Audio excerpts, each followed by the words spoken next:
ابتدا ہے رب جلیل کے ببرکت نام سے جو دلوں کی بھیج جاننے والا ہے۔ تمام ناظرین کو میری طرف سے السلام علیکم ورحمۃ اللہ وبرکاتہ۔ تو ناظرین، جس طرح حضور نبی کریم صلی اللہ علیہ وسلم کی مکمل حیات طیبہ لوگوں کی رشد و ہدایت میں گزری، لوگوں کی رہنمائی کرتی ہوئی گزری، اسی طرح صحابہ کرام بھی ہم وقت بیٹھتے تھے کہ کس طرح لوگوں کی رہنمائی کی جائے، کس طرح لوگوں کو ہدایت دی جائے، کس طرح لوگوں کو برائیوں سے روکا جائے۔ تو اسی حوالے سے ایک میٹنگ انعقاد پذیر ہوتی ہے، ایک مجلس بیٹھتی ہے جس میں حضرت ابوبکر صدیق موجود ہوتے ہیں، حضرت عمر فاروق ہوتے ہیں، آپ کے بیٹے حضرت عبداللہ بن عمر ہوتے ہیں، اس کے علاوہ بھی دیگر صحابہ کرام ہوتے ہیں۔ وہ آپس میں بہمی گفت و شنید کر رہے ہوتے ہیں کہ کس طرح کون سی بھی برائی کو سب سے پہلے روکا جائے تو لوگ جو ہے وہ راہ راست کی طرف آ جائیں، اللہ تعالیٰ کے دین کی طرف آ جائیں۔ تو ابھی یہ بات چیت ہو ہی رہی تھی کہ تھوڑا سا دور حضرت عبداللہ بن عمر بیٹھے تھے۔ ایک عبداللہ بن عمر ہے اور ایک حضرت عبداللہ بن عمر ہے، اور وہ بڑے دانا، سمجھدار، عقل شعور رکھنے والے حضرت عبداللہ بن عمر تھے۔ تو فیصلہ ہوا، حضرت عمر فاروق نے حضرت عبداللہ بن عمر کو کہا کہ آپ جائیں ان سے پوچھیں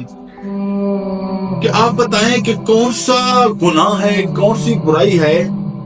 کہ جس کو سب سے پہلے روکا جائے، جس کا سب سے پہلے سد باب کیا جائے، جس سے روکا جائے تو لوگ اللہ تعالیٰ کی دین کی طرف آ جائیں۔ جب حضرت عبداللہ بن عمر کے پاس جاتے ہیں تو حضرت عبداللہ بن عمر کہتے ہیں کہ شراب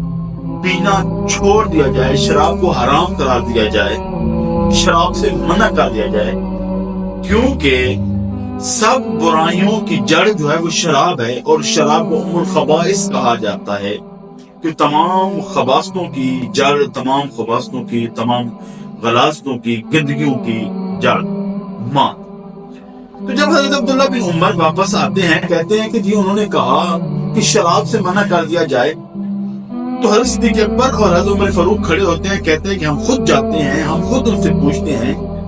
کہ اگر اس حقیقت کو ان کو پتہ ہے تو اس کے بیک گراؤنڈ کا بھی ان کو پتہ ہوگا، اس کا پس منظر بھی ان کو پتہ ہوگا کہ کیوں ام الخبائث ہے۔ تو جب وہ جاتے ہیں تو کہتے ہیں کہ عبداللہ بن عمر تو نے بولا ہے کہ شراب جو ہے وہ ام الخبائث ہے،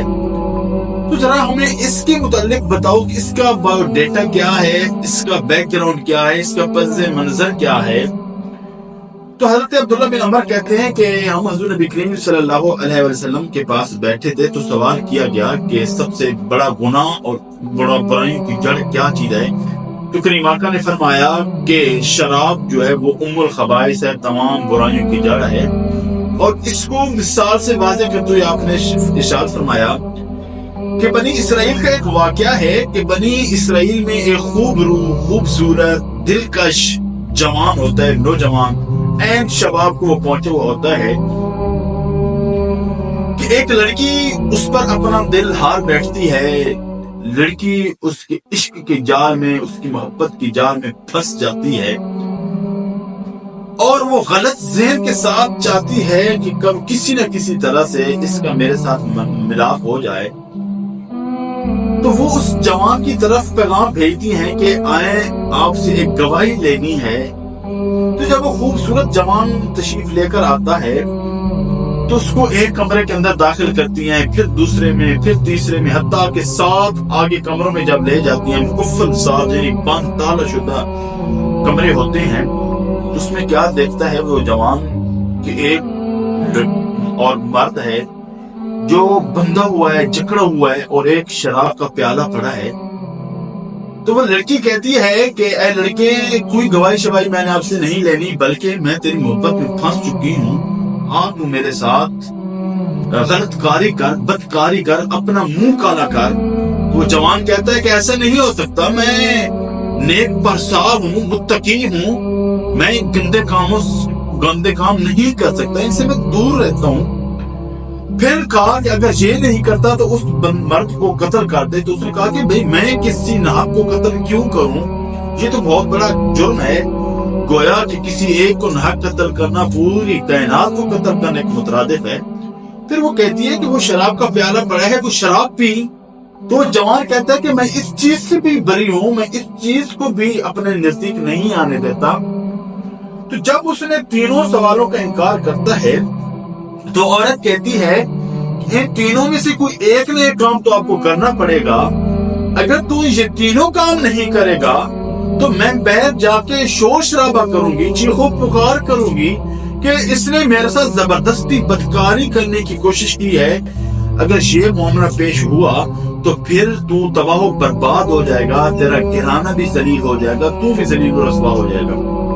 اب وہ اپنے مائنڈ میں سوچتا ہے، اپنے ذہن میں سوچتا ہے کہ یار بدکاری بھی بہت بڑا گناہ ہے، قتل کرنا بھی بہت بڑا گناہ ہے، چلیں شراب کا پیالہ پی لیتا ہوں، خیر یہ تھوڑا ہے۔ جب وہ ایک شراب کا پیالہ پیتا ہے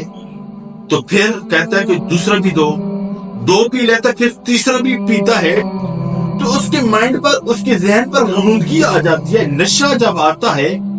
تو وہ بدکاری کرنے کے لیے عورت کے قریب جاتا ہے، تو عورت کہتی ہے کہ ایسا نہیں ہوگا،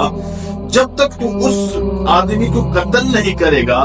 تب تک تجھے میں اپنے ساتھ بدکاری کرنے کی اجازت نہیں دوں گی۔ سو اس نشے کے دھت میں وہ اس مرد کو بھی، اس آدمی کو بھی قتل کر دیتا ہے، پھر اپنا منہ بدکاری کے، اس عورت کے ساتھ بدکاری کر کے اپنا منہ بھی کالا کر دیتا ہے۔ تو پتہ چلا وہ آدمی جو زنا کرنے کے لیے، بدکاری کرنے کے لیے رضامند نہیں ہے، قتل کرنے کے لیے رضامند نہیں ہے، جیسی شراب پیتا ہے وہ بدکاری کے لیے بھی رضامند ہو جاتا ہے، وہ بندے کو بھی قتل کر دیتا ہے۔ پتہ چلا کہ شراب جو ہے وہ ام الخبائث ہے۔ تو پھر حضرت عمر فاروق نے کہا تھا کہ آج کے بعد اس علاقہ میں شراب پینا حرام ہے، اور آپ نے پھر اعلان کیا تھا کہ اگر کسی گلی میں مجھے کسی کے ہاتھ میں شراب بھی دیکھی تو میں اس کے سر تن سے جدا کر دوں گا، سر اس کا قلم کر دوں گا۔ تو یوں صد باب کے لیے یہ آپ نے ایسا اقدام اٹھایا۔